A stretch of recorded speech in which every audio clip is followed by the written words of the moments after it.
السلام عليكم. خلي لسانك بقوله جميل، كلام يبقى حلو. والله العظيم هتكسب كل الناس معاك. الحمد لله رب العالمين بلساني بخلي قليل الأدب محترم معايا. والله العظيم بتكلم بحق ربنا.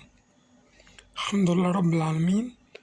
عمري ما بشوف حاجة أو ما بشوف بني آدم وبتكلم معاه بقول حسن وقول حلو، والله العظيم بلاقيه محترم معايا زيادة عن اللزوم. الحمد لله رب العالمين. ربنا يا رب يجعل لساننا بيطلع قول الحسن على طول.